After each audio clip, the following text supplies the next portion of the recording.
Agora vamos ao painel que propõe iniciativas para responder a um dos principais desafios do nosso tempo. Vamos falar sobre as ações de mitigação de impactos da mudança climática. Esse tema central conta com a mediação do sócio da Datagro, Ingo Calder, e vamos recebê-lo então ao palco. Seja muito bem-vindo, Ingo. Muito bem, enquanto o Ingo se dirige aqui ao palco, vamos receber também os integrantes convidados da nossa mesa redonda. O diretor interino da Agência Nacional de Águas e Saneamento Básico, Marcelo Jorge Medeiros, o presidente do Instituto Nova Era de Desenvolvimento Socioambiental, Vinícius Biagi, e o presidente do Centro de Tecnologia Canavieiro, CTC, o César Barros. Sejam todos muito bem-vindos. Daremos início, então, a mais esse painel do Palco Futuro Fértil e com a palavra agora o nosso moderador, Ingo Calder. Muito bem, muito bom dia. Primeira coisa, vocês estão escutando? Beleza, ótimo, muito bom. Ótimo, esse é um painel, como todos que nós temos visto aqui, super importantes, mas nós estamos aqui com uma galera super importante para falar sobre o que a gente pode fazer aqui efetivamente para mitigar todas essas condições, essas possibilidades que nós temos, que precisamos fazer para melhorar essa condição do clima. Então, eu realmente fico muito contente que nós estamos tendo esse evento e a gente poder participar com pessoas que estão realmente preocupadas, porque essa questão do clima não é uma coisa que atinge uma entidade, uma pessoa, um país. Isso é uma condição que atinge a todos e todos nós temos que fazer a nossa parte. Então, hoje nós vamos ter aqui uma parte das pessoas que vão participar, efetivamente, para nos dar mais uma visão do que pode ser feito e como, né? Então, para iniciar a nossa conversa aqui, eu vou chamar o Marcelo Medeiros, na verdade, que é o diretor interino da ANA, que é a Agência Nacional de Águas, né? É um órgão extremamente importante e quando se fala em Brasil e como a questão de água efetivamente impacta todo esse processo. Marcelo, bem-vindo, obrigado. Obrigado. Bom dia a todos. Acho que a apresentação não começou. Eu trouxe uma apresentação para ficar mais fácil. Tá. Ah, que bom. Ali. Bom, bom dia a todos. O que a gente faz, né? A ANA, ela é a Agência Nacional de Águas e há coisa de 4 anos atrás foi incorporado saneamento básico nas nossas atribuições. Então, a ANA é assim, tudo que se relaciona à água, ou no plano federal e algumas coisas no plano nacional, a gente interfere até nos estados, eventualmente, nós fazemos alguma coisa na ANA, né? Desde a parte mais simples, que é a primeira que nós começamos, que é a gestão da água, e a gestão não é só você fazer a divisão da água entre as pessoas, mas é fazer o monitoramento, planejamento do uso futuro dessa água, a distribuição entre os usuários numa bacia. Depois a gente incorporou segurança de barragem, que também é um tema muito próximo, relacionado à gestão da água também. Depois a gente passou a regular a adução de serviços de água, que é o mais famoso no Brasil é a transposição de São Francisco, mas isso inclui até água dentro de perímetros irrigados. E mais tarde a gente recebeu essa atribuição de fazer normas para o saneamento, para unificar a normatização do saneamento no Brasil e facilitar a universalização do serviço, né? Bom, água é um tema interessante no Brasil porque não são muitos países do mundo em que a água é um bem público. Então, eu sou uma agência reguladora, mas eu não regulo tarifa, eu não regulo serviço. Na verdade, eu regulo o acesso à água, né? Quando a gente fala em gestão da água, a gente está falando de fazer uma alocação compartilhada de um bem que é de todos. Tem lugares que tem muito, tem muitos lugares que tem pouco. Então, eu vou começar a falar sobre esse problema do dividir o pouco e também sobre como que mudança climática, como que a gente está identificando que mudança climática nos afeta hoje e vai nos afetar no futuro, e não no futuro longo, no futuro próximo. Um dia desse eu ouvi uma brincadeira que mudança do clima é comunismo. Todo mundo vai receber uma parte. Todo mundo vai receber uma parte pior, igual, né? Bom, irrigação, agricultura irrigada, para nós da ANA, é a nossa querida. Porque se você olhar, na maior parte das retiradas da água que a gente contabiliza no país, eles são para irrigação. Retirada é diferente de consumo. Essa água retirada ela pode voltar. Então, embora o volume seja maior, uma grande parte volta para o sistema. Ainda assim, os volumes são os maiores. Por conta disso também, irrigação é o maior número de outorgas de direito de uso que a gente emite. Porque a permissão de uso da água é esse documento que se chama outorga. A gente, em alguns locais onde você tem mais água, a emissão é muito mais simples, depende de um estudo prévio nosso, em função da demanda do usuário. E tem locais onde tem escassez, que é um pouco mais complicado, que a gente é obrigado a negociar com todos os usuários a fatia que cada um recebe, não só que ele recebe já instalado, mas também é de pessoas que vão entrar no sistema. E isso tudo, mudança climática, afeta, né? O que acontece? Nós somos criados em 2000. Em 2002, a gente começou os primeiros estudos de mudança climática. A gente já participava de alguns fóruns nacionais de mudança do clima, começamos a financiar estudos e seguimos. Agora, em fevereiro, a gente lançou o nosso último estudo, que ele é mais direto, é o impacto de mudança climática em cima dos recursos hídricos no Brasil. E o mudança climática, assim, de uma maneira mais simples, por que ela afeta a gente? Você tem um aumento da temperatura e isso significa aumento da temperatura do ar. O ar mais quente, você tem uma evaporação maior. O ar mais quente, ele abriga mais vapor de água na atmosfera. Isso significa duas coisas terríveis, que é, se você tem mais vapor, você vai ter mais chuva, só que num volume maior, ou seja, aumenta a intensidade da chuva. Se você consegue abrigar mais vapor, quer dizer que você vai demorar um tempo maior entre as chuvas. Então isso aumenta as secas. E no caso da seca é a mesma coisa, você não aumenta só o intervalo da duração da seca, mas você também aumenta a severidade dela, né? E isso traz um impacto direto em quem trabalha com água, porque a ocorrência da água na Terra, ela é um fenômeno que a gente não consegue traduzir totalmente tudo o que acontece. Então como que a gente descobre o que vai acontecer? Observando. A gente tem um sistema de monitoramento da água do Brasil, que é um dos maiores do mundo. A gente já tem mais de 100 anos como um serviço público federal de monitoramento das águas, então a gente tem registros históricos muito longos. Só que a água se comporta dentro de uma bacia, ela era mais ou menos estável. Você tem uma média e ela subia e descia a vazão do rio em função dessa média. Então, com o passado, eu conseguia prever o futuro.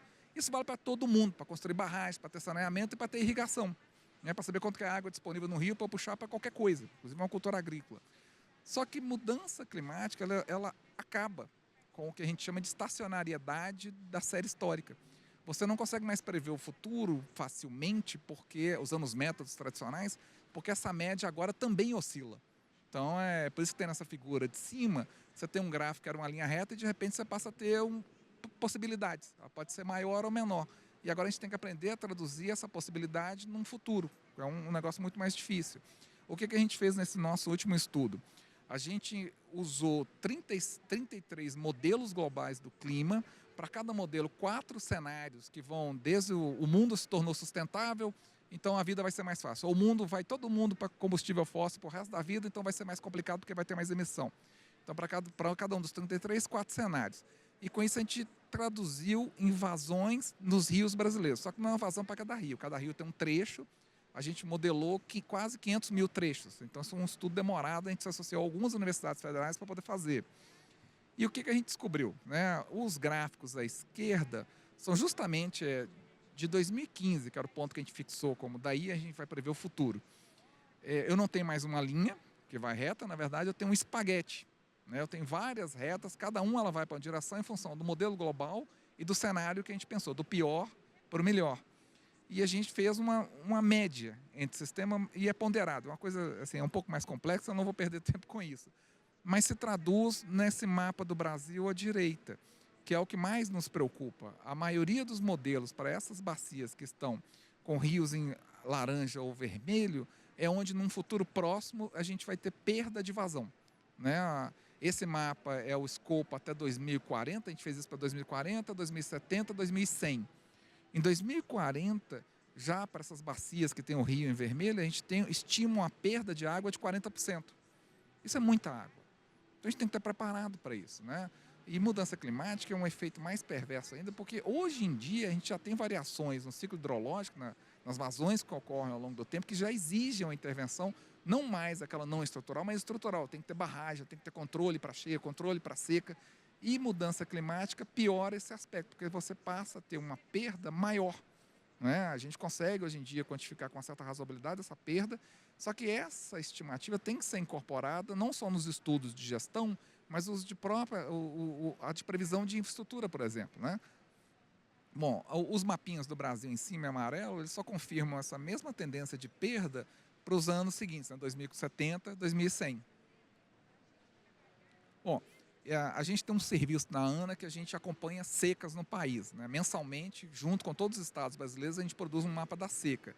E só para demonstrar como que essas mudanças estão se tornando muito maiores, né? O escopo da mudança, você tem um mapa da seca de maio de 2023 e do lado direito você tem um mapa da seca de maio desse ano.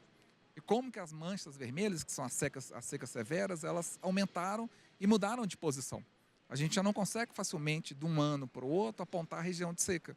Né? Hoje, inclusive, a gente está vivendo uma seca muito forte no Pantanal, que levou a gente a declarar a falta de água no estado, e a gente está enfrentando outra seca no Amazonas. A seca no Amazonas não falta água, mas falta transporte. Se não tem transporte, não leva comida, combustível e remédio.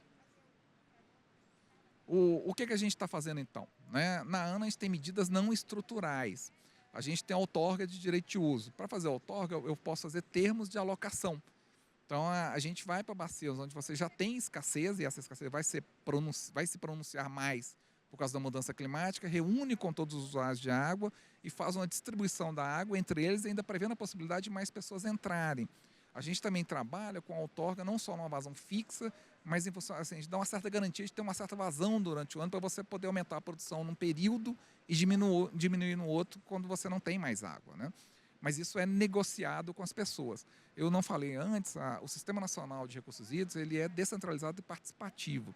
Então, muita coisa que a gente decide na ANA, na verdade, sai de consulta popular ou de participação popular.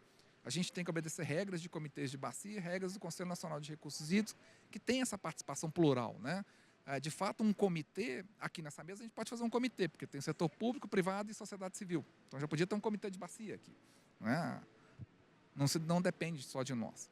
E a gente tem outras ações também que são da parte de gestão de recursos hídricos, afetam também diretamente a produção agrícola, que não só eu consigo negociar as regras de alocação com as pessoas, as regras de uso da água, e a gente tem outros programas também. A maior parte deles é voltada para comunicar as pessoas.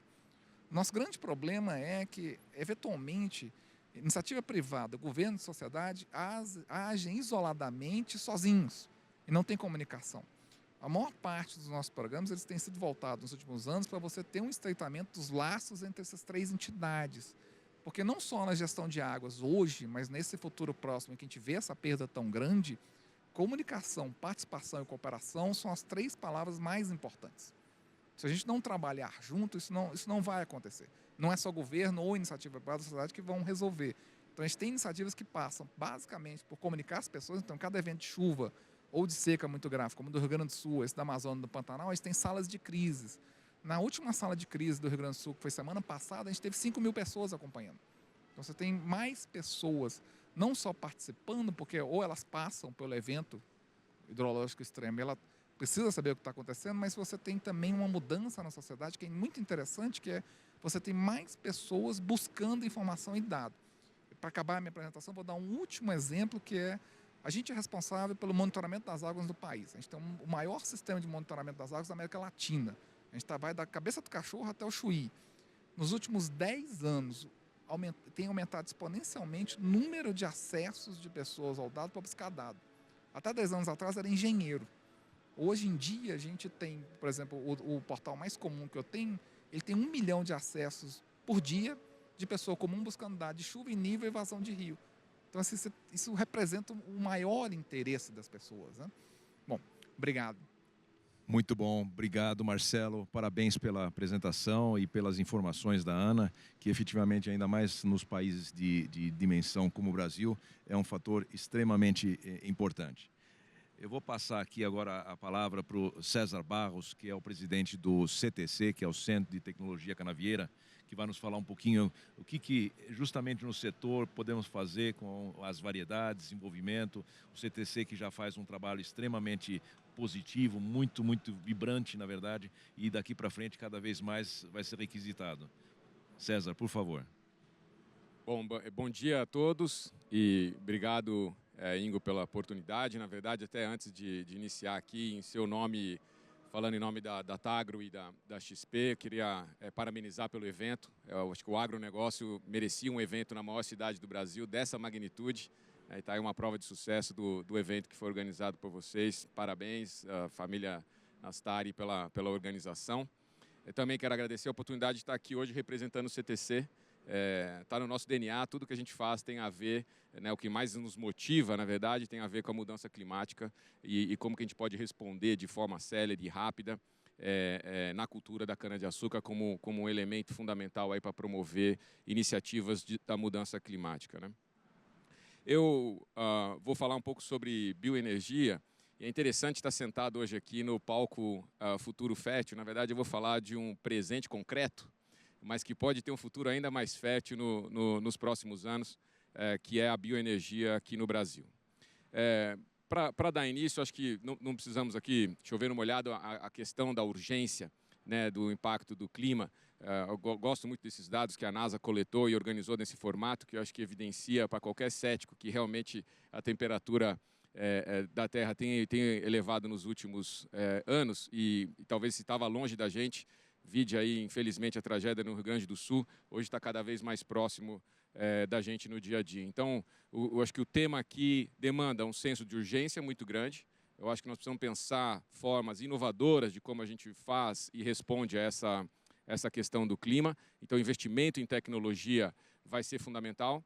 E, por fim, eu acredito que é um compromisso moral da nossa geração com as gerações futuras, né? Então, a gente tem que levar com muita seriedade esse assunto da transição energética. No caso da transição energética, acho que ela é plural, vai demandar uma série de alternativas, acho que todas são importantes pelo tempo que a gente tem que dar uma resposta a isso.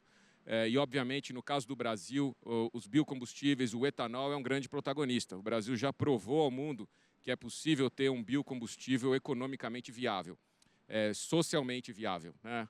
Me orgulho de estar nessa plenária com vocês. Marcelo falou muito da água. A água e cana-de-açúcar tem muito a ver. E está do lado do Vinícius, que tem origem familiar ligada ao setor, sabe bastante. Então, me sinto desafiado aqui nessa plenária em falar um pouco sobre cana-de-açúcar, as oportunidades que a gente tem do etanol ainda nos próximos anos. Como eu disse, o Brasil já provou que isso é possível. Hoje, nós temos uma legislação moderna, que mede as emissões aí dos veículos leves, só como exemplo, né, do poço à roda, e os veículos híbridos movidos a etanol são comprovadamente a melhor solução para essa transição energética, a resposta mais rápida que o Brasil pode dar à transição energética, inclusive um belíssimo exemplo ao mundo que o Brasil vem fazendo na questão dos veículos leves movidos a etanol. A gente é um pouco crítico, a gente acredita que o melhor é ir do berço ao túmulo quando a gente for medir as emissões, acho que é isso que a gente tem que chegar lá, mas é inegável que o Brasil já avançou bastante na sua legislação, olhando do ponto de vista do poço à roda. E quando a gente fala de etanol, um grande protagonista do etanol é a cana-de-açúcar aqui no Brasil. A cana-de-açúcar é uma típica cultura verde-amarela.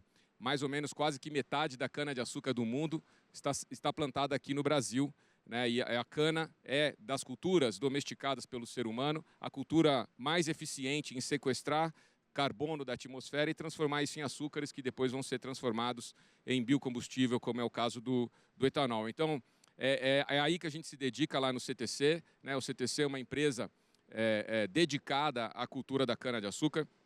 Nós temos 55 anos de história e muito orgulho de ter participado de inovações importantes no setor surcoenergético nesse todo histórico, né? O CTC tem muita contribuição feita no parque industrial, na mecanização, na colheita, nas práticas agrícolas. Então, isso muito nos orgulha. Nós estamos, essa é a nossa dedicação exclusiva, né? É promover a produtividade da cana e o crescimento do setor aqui no Brasil. Nós, nos últimos 10 anos, temos dedicado nossos esforços onde a gente entende que existe mais valor, que é promover o aumento da produtividade da cana lá na fazenda, aumento da produtividade do canavial. Nos últimos 10 anos, nós investimos algo como 2 bilhões de reais, ou próximo disso. Nós temos o maior banco genético de variedades de cana-de-açúcar, o que nos possibilita fazer um amplo aspecto do que a gente pode fazer em melhoramento genético. Nós somos uma organização basicamente de pesquisa, né? Nós temos em torno de 500 funcionários, 320 são funcionários dedicados à pesquisa e desenvolvimento, desses 140 mestres, doutores, né, com nível de PhD. Então, muito nos orgulha também de estar conseguindo atrair e reter os melhores cérebros brasileiros que vão estudar em diferentes universidades aqui no Brasil e fora do Brasil e que hoje estão juntos lá no CTC, colocando o seu conhecimento em prol de promover a evolução da produtividade do canavial brasileiro. Mas eu comecei aqui falando sobre a questão do clima e de quão urgente é esse tema. E se é um tema urgente, o que a gente precisa fazer, nós temos que fazer algo diferente e mais, né? Com mais energia, com mais investimento em pesquisa e inovação. Então eu trago para vocês aqui os 3 pilares importantes da estratégia do CTC. A gente entende que é possível fazer mais potencial. A gente precisa entregar esse potencial para o agricultor de forma mais protegida. E nós temos que nos desafiar para fazer isso mais rápido. A questão do clima nos pede urgência. Quando a gente fala de mais potencial, nós estamos falando do nosso programa de melhoramento genético. Nós temos incluído as ferramentas mais modernas de melhoramento genético no CTC. Nós temos investido bastante em tecnologia nesse caminho. Inclusive, mais recentemente, introduzindo a questão da inteligência artificial dentro dos nossos modelos para promover crescimento da produtividade nas variedades que a gente lança todos os anos. Nós estamos conseguindo médias de ganhos de produtividade na casa de 3%, 4% todos os anos. Ou seja, as variedades que o CTC vai disponibilizar aos agricultores esse ano, elas são em média 3%, 4% mais produtivas que as variedades que o CTC disponibilizou no ano anterior. Então isso composto ao longo do tempo é muito significativo e vai promover um aumento importante da produtividade aqui no setor canavieiro. O segundo tem a ver com mais proteção. Entregar mais potencial produtivo para o agricultor é importante, mas é importante também entregar com ferramentas que esse potencial produtivo possa ser maximizado lá nas fazendas, né? Então, o CTC tem um orgulho muito grande de ter sido a primeira empresa a desenvolver uma cana transgênica aqui no mundo, na verdade. A primeira cana transgênica comercial no mundo foi desenvolvida pelo CTC. É essa que está à esquerda da foto, ela controla a broca da cana-de-açúcar, uma das pragas mais importantes do canavial.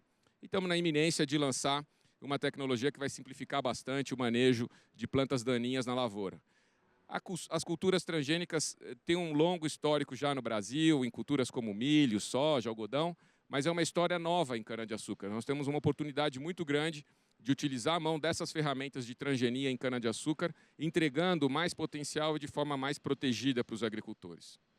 E, por fim, eu queria trazer para vocês um projeto que a gente vem desenvolvendo já há um bom tempo e que eu acredito será revolucionário para o mercado, que é a semente da cana-de-açúcar. A cana-de-açúcar está no Brasil há quase 500 anos. Evoluiu muito em muitos aspectos. Evoluiu muito na indústria, evoluiu muito no uso dos resíduos, evoluiu muito na colheita. Mas uma das coisas que a cana-de-açúcar evoluiu pouco, por uma questão genética da planta, é o plantio da cana-de-açúcar. A gente ainda faz o plantio da cana-de-açúcar de forma muito similar a como era feito há muitos anos atrás. Um pouco mais de mecanização, mas evoluiu muito pouco comparado com as outras práticas do canavial. E nós estamos usando ferramentas modernas de biotecnologia para conseguir ter uma semente artificial de cana-de-açúcar.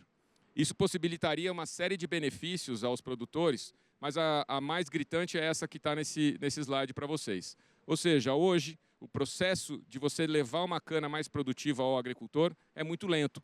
Se eu entrego a ele 1 hectare de cana-de-açúcar no primeiro ano, leva 6 anos para ele ter 120 hectares. Então é fácil entender que uma semente artificial de cana-de-açúcar possibilitaria entregar já no primeiro ano 120 hectares das variedades mais produtivas e mais protegidas que eu mencionei anteriormente. Então é um projeto que está em fase avançada de pesquisa, estou muito otimista que em breve chega ao mercado a semente artificial de cana-de-açúcar.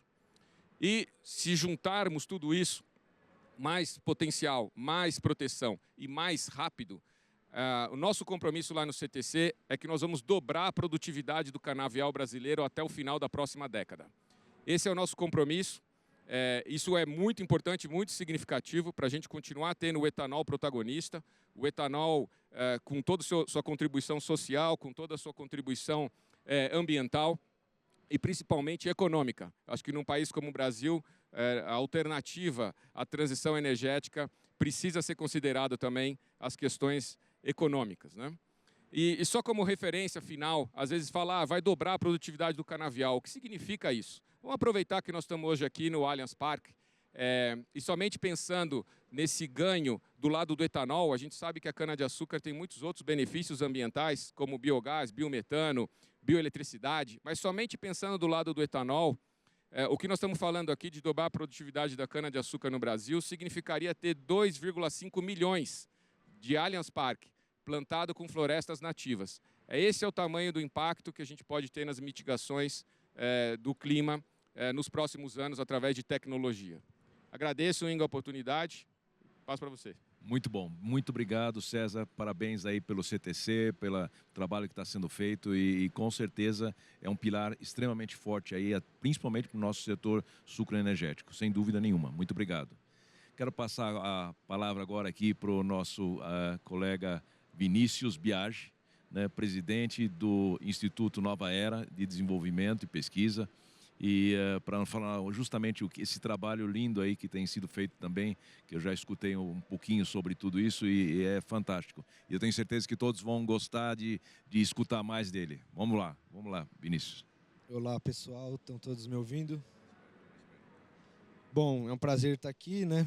Mais uma vez, minha segunda participação, então queria cumprimentar aqui meus parceiros de painel, Ingo, Marcelo, César. Então, como o Marcelo foi feliz, já estamos aqui num fórum, né, de fato, representantes das autarquias federais, né, acho que a ANA é a agência do povo, né, a água, para quem não se recorda, é um minério, né, um mineral do século, aquilo que está intrinsecamente ligado à agricultura, né, se não tiver água, se não chover, a gente não vai para frente, né, e o César, né, representando a tecnologia do setor agrícola, né?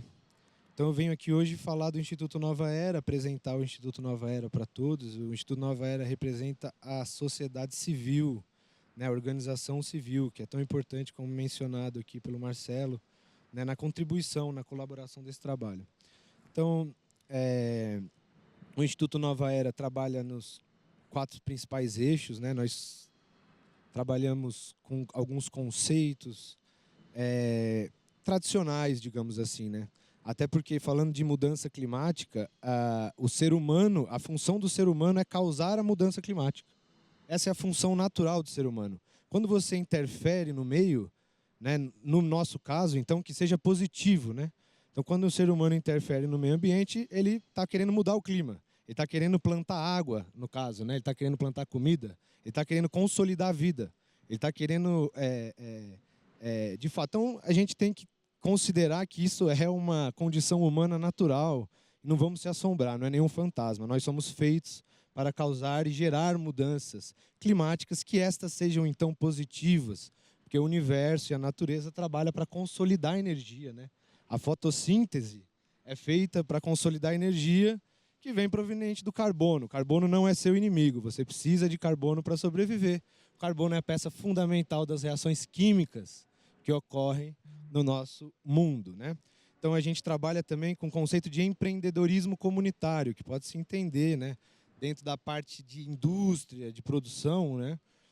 Aquilo que a gente difere, o que é do setor público, o que é do setor privado, o que é de responsabilidade civil do indivíduo, né? Então, aqui é um pouco do território de atuação, a gente atua no Brasil inteiro, esse mapa é meramente ilustrativo, assim, para colocar alguns dos projetos que a gente tem forte. Então, estamos na Mata Atlântica, estamos na região da Baixada Maranhense, né? Estamos na Amazônia, principalmente em locais, né, de comunidades tradicionais, ligadas à espiritualidade, como as comunidades do Santo Daime, comunidades agrícolas e também as comunidades do setor sucroalcooleiro, de onde eu venho, né? Então, aqui eu falo um pouco da missão do Instituto, que é contribuir para a regeneração social, ecológica, cultural e econômica em nível individual, né, prioritariamente. Então, é o indivíduo como agente de transformação, em primeiro lugar, são as pessoas, são as famílias, né? A agricultura, a gente começou a agricultura para atender uma necessidade, né, familiar, né, das famílias. Então, então, vou contar um pouco de uma história, né, de um professor, né, meu, e que mostrou uma vez um exemplo aqui, né? Um gráfico que mostra como que é o conceito organizacional praticado pela nossa sociedade hoje. Então, o dinheiro hoje é quem manda. A gente tem que falar muito disso, porque o ponto principal é o dinheiro, né? É a economia. Então, hoje a economia é que manda na sociedade. A economia é que fala como que tem que ser a produção. A gente tem que produzir mais, a gente tem que produzir mais para conseguir mais lucro, para aumentar a economia, para gerar mais né, condições para o social poder consumir mais, para as coisas poderem andar. Então a economia tem essa... E tudo é descarregado no ecossistema, né? Então esse é um modelo suicidal. Então eu brinco aqui nesse outro slide, né, que o Homo sapiens sapiens, né, o homem se denominou o Homo sapiens sapiens, mas ele tem agido como Homo ignorantus destructor. Né? De fato, a gente tem agido dessa maneira por conta dessa desconformidade, digamos assim, natural. Então, eu vou pular porque esse meio termo ele já não existe mais. Não, é uma sugestão menos suicidal, uma coisa que eu não entendi nem por que ele perdeu tempo com isso, porque a gente já tem que ir para... Isso é uma transição, né, energética. Aliás, a transição energética que a gente está tentando há 55 anos, mais ou menos, para quem não sabe, é o tempo do pró-álcool, né? O pró-álcool foi lançado nos anos 70, né? Então, desde os anos 70 que se fala em fotossíntese como fonte de energia. Isso não é uma novidade, senhoras e senhores. Não há nada no mundo, não há nada no planeta Terra, nenhuma outra fonte energética que seja tão renovável, ética e ecossistêmica, natural, do que produzir energia através da produção agrícola, né, de uma produção que gera alimento, no caso da cana. Hoje a tecnologia, a biotecnologia vem fazendo trabalhos formidáveis.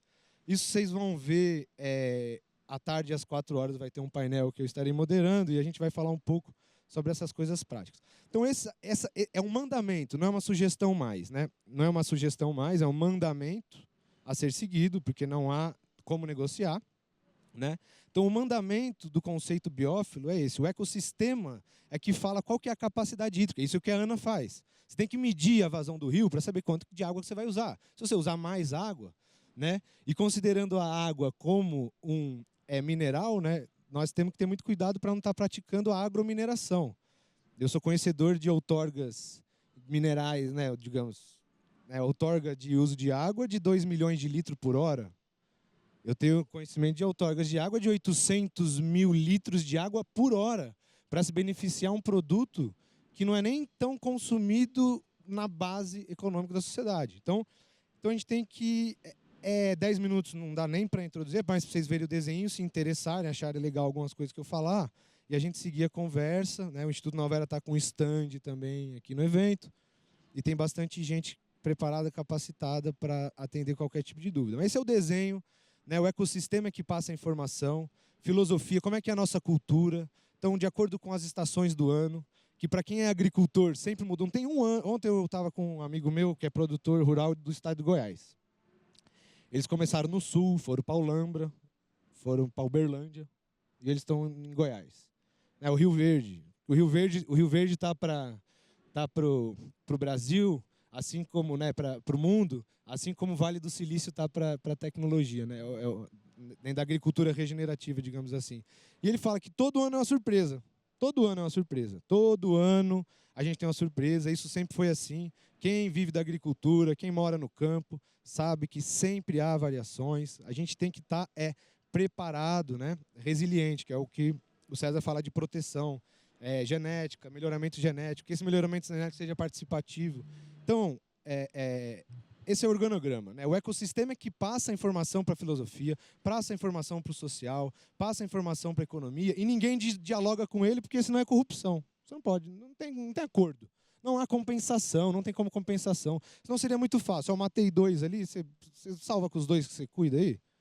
É muito fácil. Mas gente, então assim, o ecossistema ele também fala um pouco de ética, né, de moral. Porque a gente precisa de moralidade para seguir, porque senão não há condições. Então a gente tem que falar muito da economia. Quando eu falo disso aqui, o que você lê disso aqui? Que Deus é o dinheiro e o banco é a igreja. E a sociedade vive dessa maneira e descarrega tudo no ecossistema. Isso é suicídio. Então, esse aqui é o modelo, que é o modelo do homem iluminado. Se eu levantar aqui, vocês vão ver. A cabeça é o ecossistema, é a ética, é o pensamento, é a cabeça, é o indivíduo. Né? Então, o indivíduo, na Austrália, por exemplo, né, a infraestrutura de saneamento básico é dispensada, porque o indivíduo é obrigado a cuidar da própria merda. Né? Em português, claro. Então, algumas coisas é de obrigação do indivíduo, porque você alivia, né, a pressão, a demanda sobre o Estado, que nada mais é algo que vai voltar para a sociedade. Então eu sigo aqui falando dos meus professores, né? Ernest Goethe, então água se planta. Então a agricultura ela é feita para acumular água, né? É aquilo que o Marcelo falou, né? Do que a gente fala do vórtex. Então com a seca, vapor de água, a água sobe, depois ela desce com força, ninguém dá conta. Aqui é meu tio que fala sobre, né, quando a humanidade despertar do sonho de poder e sair do centro do universo, onde tem se colocado, quando se harmonizar com as outras formas de vida, poderemos falar em sobrevivência para a nossa espécie. Queria comentar, meu tio que foi um grande ambientalista. Para finalizar, meu avô, né, que foi uma das pessoas que trabalhou com muita fé, com muita convicção do sol, convicção da fotossíntese, a convicção, né, da agricultura, né, como a agricultura como a prática central das nossas, né, então a importância da agricultura para o mundo. Pô, eu queria muito ter respeitado o tempo. Isso aqui é um pouco dos sistemas agroflorestais que a gente trabalha em pesquisa. E esses são os meninos e jovens que trabalham com a gente, que eu acho que o veio principal da história tem que ser as pessoas. A gente tem que aumentar o poder de compra, a gente tem que fazer o dinheiro circular. O problema da humanidade não é a superpopulação, e sim a má utilização dos recursos, né? A má utilização dos recursos e a má distribuição de renda, que o rico vai ficar mais rico, porque o pobre vai ficar mais pobre, porque a gente está inexoravelmente indexado a isso. Então a gente tem que acabar com isso. É um convite a todos que estão me ouvindo para se associarem ao Instituto Nova Era. O Instituto Nova Era é a organização da sociedade civil que vem, né, do agro, é a fundadora do CTC, que antes era IAC, na década de 30 era o Instituto Agronômico de Campinas. A gente começou sempre enaltecendo conhecimento, sempre trabalhando, colaborando com o governo, com o Estado, sempre apoiando a situação, sempre apoiando a sociedade, sempre em favor da democracia, que enfim, apoiar sempre sendo proativo, sempre sendo positivo. E agradeço a oportunidade, desculpa por ter tomado tempo, doutor. Imagina, foi ótimo. Na verdade, nós tivemos aqui 3 painéis que foram importantíssimos, né? Eles estão super interligados, e essa questão de conscientização dos valores e da importância de todos esses temas que nós abordamos é fundamental para que cada um de nós possa fazer a sua parte. Acho que conhecendo, apoiando, né? Sabendo quais são os caminhos que podem ser seguidos. Acho que isso é o que nós temos aí pela frente, e é o que nós vamos deixar aí para os nossos filhos e netos. Acho que isso é extremamente importante, um trabalho de todos, né? Tanto faz se é uma autarquia, se é efetivamente sociedade civil, um instituto de pesquisa, tudo isso é extremamente importante. Então eu quero pegar aqui um pouquinho só de tempo, fazer rapidamente uma pergunta para cada um dos painelistas, e vou começar aqui com o César. Ele falou um pouquinho sobre essa questão de inteligência artificial, né? Como é que seria isso? Como é que a participação da inteligência artificial poderia reduzir o tempo, fazer para novas variedades? Como é que você vê isso para efetivamente ter um impacto dessa tecnologia, dessa inteligência artificial? Boa, Ingo. Esse é um tema central, né? Acho que é onde se aposta bastante numa disrupção, é a utilização da inteligência artificial em diferentes frentes. A gente tem tentado investir em inteligência artificial em diferentes frentes dentro do CTC, mas eu acho que a que mais promissora, talvez que nós vamos ter benefícios em breve, é utilizar no melhoramento genético, né? O melhoramento genético hoje, só para você ter ideia, a gente tem hoje cerca de 10 ou mais de 10 milhões de possibilidades todos os anos. Na cana-de-açúcar, toda vez que você faz um cruzamento entre plantas, dão muitas sementes. Cada semente é um indivíduo diferente. Então, você tem em torno de 10 milhões de possibilidades por ano lá no CTC para você selecionar o melhor indivíduo, né? Depois você pega essa cultura, e nós estamos fazendo análises com imagens de satélite. Cada plantinha dessa chega a receber 12 mil imagens de drones ao longo do seu ciclo, né? Então, você tem um monte de imagens e informações que vêm desse processo. E, adicional a isso, a gente faz também uma análise genética, né? Cada plantinha dessa, a gente analisa mais de 100 mil marcas no DNA da planta. Então, você imagina aí, eu falei de 10 milhões de possibilidades, falei de 12 mil imagens, falei de 100 mil marcas por plantinha. como é que eu junto tudo isso e realmente consigo extrair qual é a melhor planta, chegar na melhor solução? A gente tem apostado bastante na inteligência artificial para esse tipo de desafio, onde você tem muitos dados e com a inteligência artificial te ajuda a fazer as melhores seleções. Isso para ajudar de forma a selecionar, mas também a gente está olhando como oportunidade de, quem sabe, no futuro, predizer, né, quais seriam os melhores cruzamentos que já me dariam as melhores plantas. Então, frente às demandas do clima, Ingo, nós temos que pensar em usar a tecnologia de forma disruptiva, acelerar a utilização do uso de tecnologia para promover, no nosso caso, mais oportunidade para os biocombustíveis, né, como forma de promover o crescimento da produtividade da cana-de-açúcar, e estamos muito otimistas com tecnologias como inteligência artificial. Obrigado pela pergunta. Que beleza, ótimo, é isso aí. Ficamos cada vez mais motivados com tudo isso, né? É isso aí. Quero fazer mais uma pergunta aqui agora para o Vinícius. Eu estou vendo todo esse trabalho feito pelo Instituto Nova Era e eu vejo que a questão de agronomia, agricultura regenerativa tem um papel fundamental nisso tudo, né? Aos poucos nós estamos desenvolvendo, né? Quem já mexeu com agricultura sabe muito bem, a gente só vivia de produtos químicos e fertilizantes totalmente químicos, na verdade. Agora não, nós estamos vendo uma coisa diferente e nós estamos vendo que nós podemos ter resultados melhores. Como é que você vê tudo isso nesse processo? Olha, Ingo, eu sou uma pessoa disruptiva, né? Eu não acredito em agricultura regenerativa, eu acredito em gerar agricultura. Porque a agricultura em si só, o termo agricultura já é algo para ser regenerativo, senão não seria agricultura. É um pouco redundante até o termo, né? Então talvez o que se chama de agricultura hoje talvez seja mais uma agromineração. Quando você tem um mega pivô exaurindo o sistema, produzindo algo de baixo valor agregado, etc. e tal, né? Então, assim, eu acredito na questão, hoje, meu trabalho é muito mais convencer as pessoas da questão econômica, né? Então, a gente precisa desse licenciamento econômico, a gente precisa pensar, né, dessa maneira, assim, né? Então, também não diria que eu sou um revolucionário, acho que a gente tem que buscar evolução, não me sinto contemplado com frases, com ideias, eu acho que a gente tem que procurar ação, né? Ação de fato. A agricultura é a prática central, né? A gente tem que apoiar a agricultura cada vez mais, o agricultor, né? Então, eu acho que a gente tem que se unir. E não dá para falar só, agricultura convencional, porque senão a gente fica rotulando as coisas. A gente tem que praticar agricultura. E qual que é a melhor agricultura? É a agricultura que acumula mais vida. A melhor agricultura é aquela agricultura que atende mais ao interesse público, ao interesse do povo, que faz com que as coisas aconteçam, né? Então, o que fez a gente morar em cidades, estar aqui em cidades, em Burgos, né? Historicamente, porque o agricultor é um historiador, não é um matemático, né? A gente tem que ouvir, é a experiência, é a história, né? A partir do momento que a gente pôde fazer agricultura, a gente pôde viver em Burgos, né? Em cidades, né? Então, isso é um dado muito histórico. Então, a provocação será que a gente deixou de ser nômade mesmo, né? A gente vê muita gente se mudando para lá e para cá, a gente exaure, né? Acaba com bacias hidrográficas, a gente acaba com rios. A gente fala que hidrelétrica é energia renovável, mas nunca se viu uma ex-hidrelétrica, um ex-rio de hidrelétrica, né?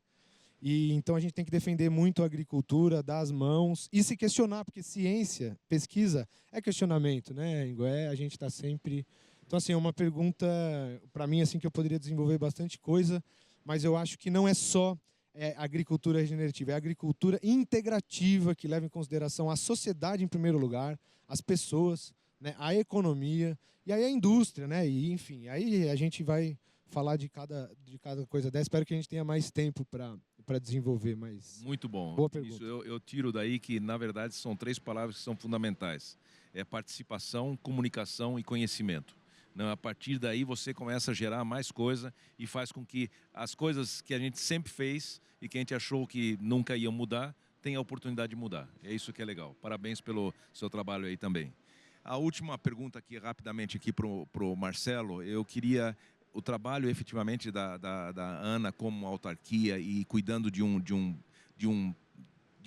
valor tão grande que é a água no Brasil, como é que a gente consegue, como é que ela conseguiria reduzir ainda mais esses impactos no clima? Tem alguma coisa que sobressai? Eu vou aproveitar o fecho que você fez sobre comunicação, articulação, porque é justamente isso. A gente tem trabalhado em 2 frentes grandes, né? Uma é você a gente tem que trabalhar com comunicação. A gente tem um corpo técnico reconhecido, a gente tem uma ação reconhecida internacionalmente, né, em inovação e gestão da água, mas a gente produz muitos estudos, tem um acúmulo muito grande, mas isso, você produzir simplesmente por produzir conhecimento, isso só satisfaz a vaidade. Então a gente tem que comunicar, a gente tem que levar isso para a sociedade, uma linguagem simples, para que o homem médio consiga entender o que está se passando. E a gente tem participado de diversos fóruns, eu falei de comitê de bacia, de conselhos, isso tem participação de iniciativa privada, de sociedade, mas isso não é suficiente. Isso tem que ampliar. Não dá para falar de comunicação sem falar de educação. A gente tem investido muito em educação, principalmente em EAD, para poder passar esse conhecimento à frente. Só no ano passado, em EAD, participaram mais de 40 mil pessoas em cursos que nós promovemos diretamente na ANA. Então, isso é importante. E uma segunda frente é você fazer participar do processo decisório, principalmente nas alocações de água e outros temas relacionados à nossa atuação, é você fazer a sociedade participar. Então, a gente tem diversos instrumentos de regulação da água e que ele só é possível desde a edição da norma ou a própria execução dela, por exemplo, a negociação de água numa bacia, isso só existe com participação popular. Então, você vê, das duas coisas que eu citei, é para demonstrar que sem a participação da sociedade em todos os processos, ela ser empoderada, porque ela passa a conhecer o tema, ela ser empoderada, porque ela não só conhece tecnicamente o assunto, mas ela passa a entender os instrumentos por meio do qual ela pode interferir na gestão, é que isso vai para frente. Porque não basta o trabalho isolado, não basta a gente, não basta a iniciativa privada se precaver. A sociedade é que muda, é nós, como cidadãos, que mudamos o futuro, né? Muito bom, muito obrigado, Marcelo. Muito obrigado, César. Muito obrigado, Vinícius. Realmente é um prazer muito grande ter participado com vocês aqui nesse painel. Em nome da Tagro e da XP, nós agradecemos a presença, né, o prestígio que nós temos de receber vocês todos aqui. Acho que é muito legal. E vamos que vamos para o próximo painel aí. Tá bom? Muito obrigado. Muito, a gente sabe o esforço que você fez para estar moderando esse painel. E parabéns pelo seu trabalho. Valeu, muito obrigado. Valeu, muito prazer. Obrigado. Ótimo, obrigado.